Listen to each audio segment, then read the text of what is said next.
Hello everyone, I am Dr. Dilip Kumar, Director of Cath Lab Medical Hospital. So we often treat patients who have coronary arteries which are less than 2.5 millimeter, and sometimes these vessels are side branches, sometimes these are the main vessels tapering down to 2.5 mm or less, and this becomes little challenging sometimes how to treat these patients, whether to go for a plain balloon angioplasty, whether to go with drug-eluting balloon angioplasty or putting a stent there.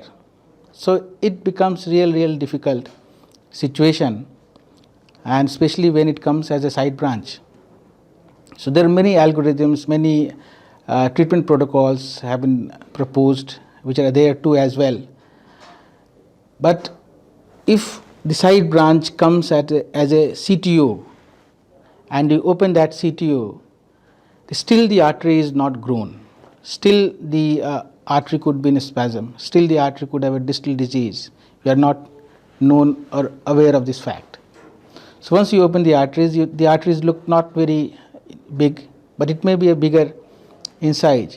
So it's very important there at that time to go for a detailed imaging, look for the vessel size, and it should be done only after proper vasodilator and waiting for some time, because many of these vessels, CTOs, the side branches, once you open this, they are still in spasm distal vessel, still not grown. Take some time, 5 to 10 minutes, do an imaging after proper cocktail of vasodilated drugs, and then look at this exact size from media to media or EM to EM, depending on which kind of imaging modality you are choosing.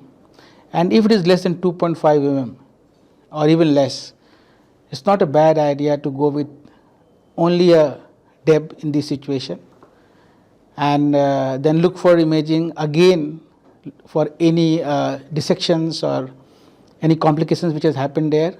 And if the artery is still flowing without dissection, it's doing well, then you can put up main vessel stenting if there is a disease, and you can have again a final kind of imaging run on the side branch and leave it there.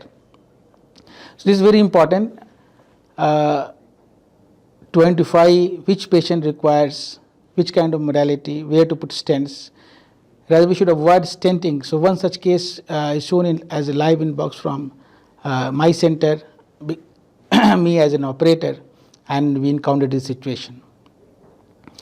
Drug-eluting balloons are really coming up in a big way, and we have seen so many good results, some studies and recent data, and ongoing registries are happening on usefulness of drug-eluting balloons. Many companies are also coming up with this concept, and I don't think there should be any fear in adopting this kind of technology on strategy.